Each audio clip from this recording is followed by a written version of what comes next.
ça manque, ce don de la guérison. Et on ne peut pas reconnaître chez les autres le don de la guérison. Il y a ceux qui t'imposent les mains. Je vous donne encore un témoignage. C'est vrai que le mois est haïssable. Que j'ai vécu. On avait un frère parmi nous, le père Séverin. Moi, au renouveau, je savais qu'il y avait le don de guérison. Mais lui, il ne savait pas. On arrive au Sénégal. Lorsqu'on faisait le travail manuel, à la fin, on avait mal au rein, mal au pied. Mais le père Séverin, le frère, s'il te met seulement en bombe de nerfs qu'on faut là, tu es bien, je te lève. J'ai dit à mes confrères, écoutez, Séverin que vous voyez là, il a un don de guérison, il ne connaît pas. Donc après le travail manuel, tout son corps derrière lui, il le touche les reins. Et lui, il était merveilleux quoi. Mais pourquoi vous venez vers moi? Pourquoi vous venez vers moi? Il savait, toi tu as le don de guérison, tu ne te connais pas. Il est vivant. Hein? Dès qu'il touchait, on était bien. Dans nos paroisses, il y a des gens qui ont des dons de guérison. Et Saint Paul nous dit, demande seulement, aspirez au don de l'Esprit Saint.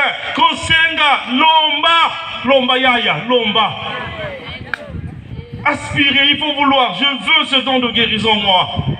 Vous savez le don qu'avait Élie, 1 Roi chapitre 17, devant les prophètes de Baal. Il a dit, chez moi là, vous invoquez votre Dieu. Ils ont invoqué toute la journée. Ils se sont mis des pierres sur eux. Quand son tour arrive, il dit, mettez le feu. Amen. Hein? Mettez l'eau. Ils ont mis l'eau. Renversons encore des jarres d'eau. Ils ont remplacé. Elle a dit à la fin, bon, maintenant, on saura qu'un Dieu en Israël. Même pas 3 secondes. Le feu a pris fin. Amen. Hein? Est-ce qu'on peut acclamer pour la grandeur de la foi d'Élie? Le don de la foi. Le don de guérison. Il y en a. Ravive le don que tu as reçu. Quel est ce don, ma soeur? Le don de la foi. Le don de guérison. Le don de faire des miracles. C'est cité par Saint Paul. 1 Corinthiens chapitre 12, 7 à 12. De faire des miracles. Quel est ce don que tu as reçu, mon frère? Il dit, le parler en langue. Ah là, il y a beaucoup de divergences. Ah non, il ment. Ah non, il ment. Il ment seulement. Ah, carotte, phosphatine, bissap, tangawis, ah, bissap. On ne ment pas, il faut lire la Bible, il y en a. Il est vivant. Il y en a, mon frère. Il y en a, ma soeur. Sois humble. Sois humble seulement. Il y a la zénoglossie, il y a la glossolalie. Amen. Hein? Actes apôtres chapitre 2. Et là, les apôtres sont en train de prier. Les gens écoutent plusieurs langues. Chacun écoute dans sa langue étrangère. Ce qui est étrange. Zénoglossie. Il y en a, mon frère. Il y en a. Ça existe. Moi, je prie en lari. Toi, tu écoutes en téké. Tu écoutes en vili. Il y en a. C'est dans la Bible. Parler en langue. Il y a la glossolalie, c'est-à-dire, je suis en train de prier, ton intelligence ne comprend rien. Mais Saint Paul encourage, c'est-à-dire, parce qu'on parle directement à Dieu. Amen. Hein? J'ai 2 frères ici, qui sont là, avec qui nous étions à Ouesso pour la campagne d'évangélisation.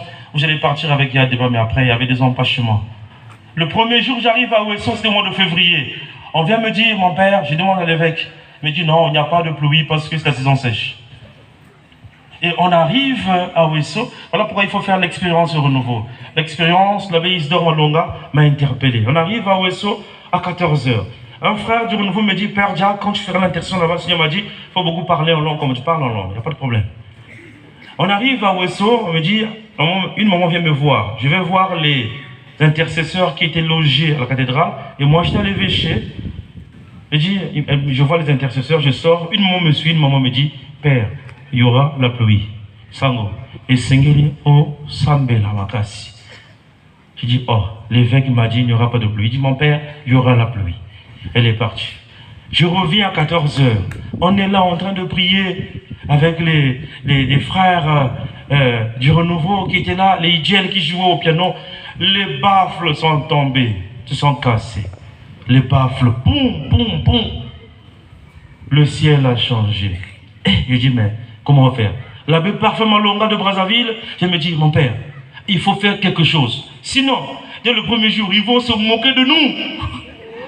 C'est le premier jour de la campagne, et il y a la pluie au fond de l'église, ils vont se moquer de nous. J'ai dit, mais qu'est-ce que... J'ai commencé à prier, la bouche était lourde. Après, la langue est venue. Je me suis là, j'ai prié en langue, j'ai prié en langue. L'évêque est arrivé en stand blanche. Seigneur Yves s'est assis. Un ami a eu peur. Il a dit, hey, mon père, arrête ça. Monseigneur est là, il n'aime pas ça. Arrête. Moi je continuais. Bissap, tangawis, phosphatine, bissap, tangawis, Et à la fin, l'évêque me regardait, il bougeait la tête. Hein? Oui, bissap, tangawis, phosphatine. Il est vivant. Ce que j'ai vécu avec l'abbé Isidore, ça s'est révélé à Ouessou. Il dit, le Seigneur ne change pas. La fidélité de Dieu, ce Dieu ne change pas. Il transcende les temps et les espaces. Il transcende le temps, mes frères. Celui qui parle en langue, il faut l'encourager. C'est vrai qu'il y a beaucoup parmi nous qui sont blessés. Quand tu prêches comme ça, oh, c'est la blessure intérieure. Tu as touché là. Certains tombent même. Ils tombent. Ils crient. C'est pas parfois de la prière en langue. Il y a une blessure intérieure. La parole a pénétré comme un couteau. Il crie. C'est pas le Saint-Esprit. Tu es blessé.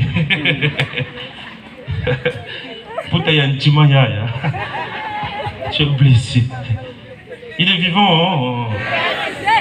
Le parler en langue, je dis, il y a deux formes. La zénoglossie, la glossolalie. Encourager les gens dans les assemblées à chanter en langue. Et vous verrez, le Saint-Esprit lui-même met l'harmonie. Tu écouteras ténor, soprano, sopranino, alto, contraltino. Le Saint-Esprit, il est le dirigeant. Il fait l'harmonie. Il est vivant. Hein? Bon, c'est vrai que beaucoup de responsables de l'Église ne sont pas toujours prêts pour ça. Mais je dis, c'est dans la Bible. Saint Paul n'a pas trompé. Et la parole de Dieu est toujours là. Comme la pluie, elle féconde la terre. Elle féconde les hommes. Il est vivant.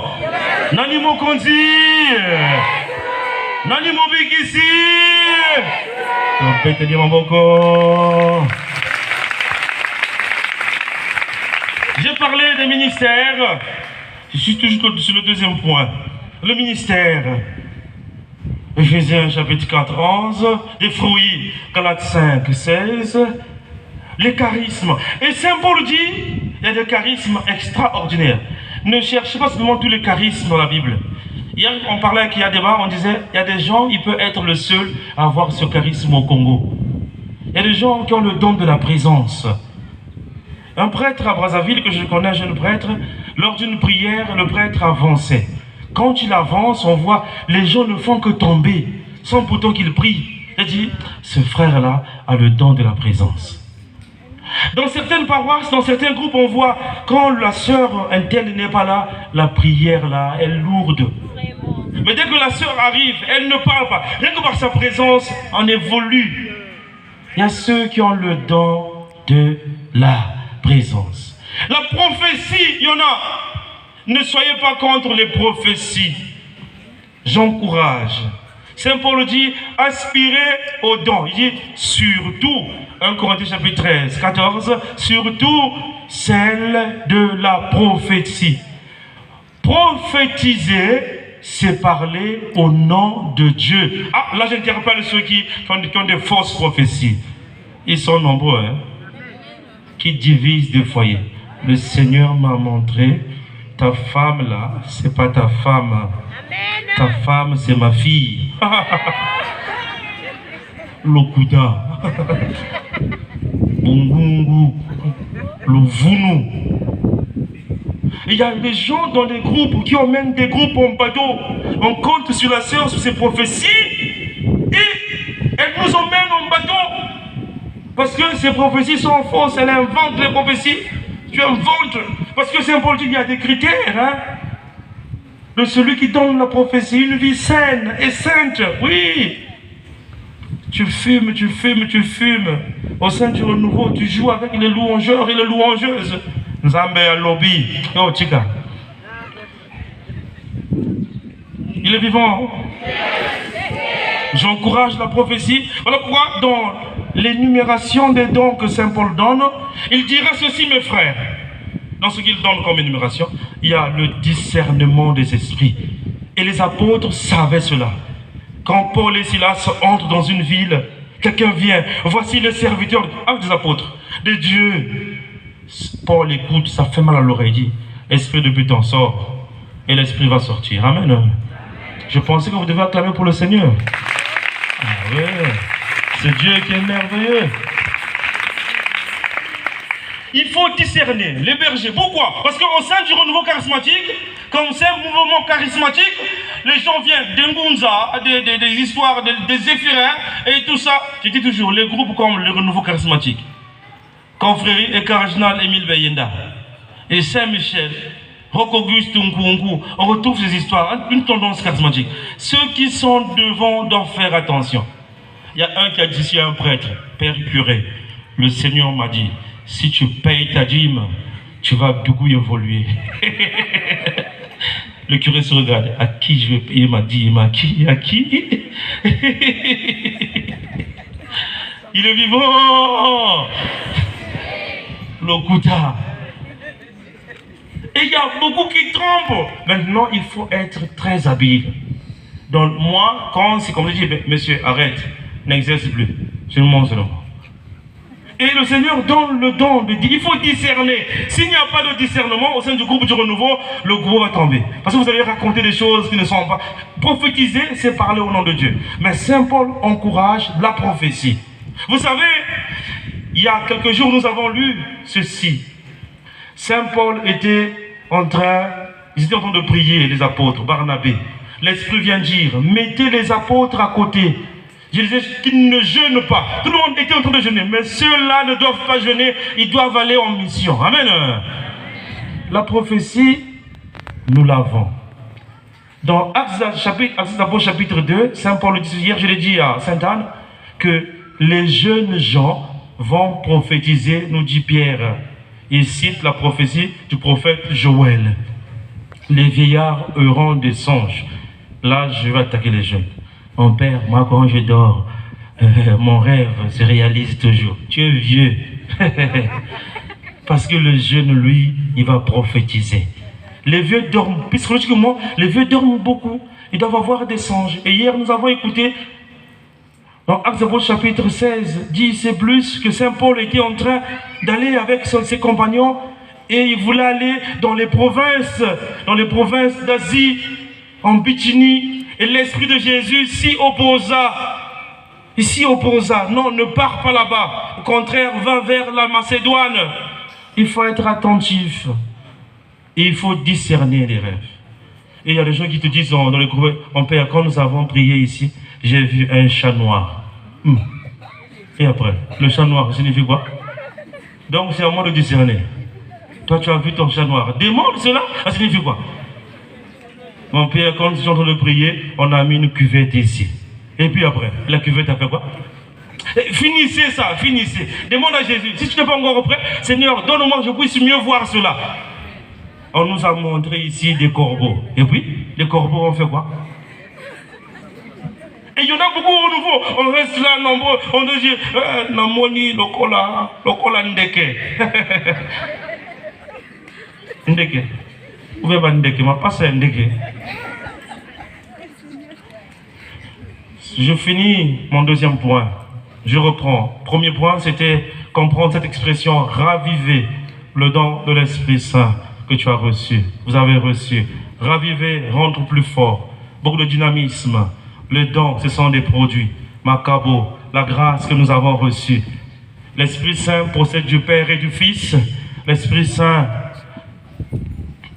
est la troisième personne de la Trinité. Jésus donne beaucoup de noms. Consolateur, révélateur, défenseur. Et j'ai dit que le Saint-Esprit donne des grâces. Dans ces grâces qu'il donne dans le deuxième point, la manifestation, il y a des ministères, il y a des fruits, il y a des dons ordinaires et extraordinaires. Amen. Mon troisième point, je finis par là. J'ai dit, je l'ai intitulé, qu'est-ce qui fait entrave? Qu'est-ce qui fait embûche?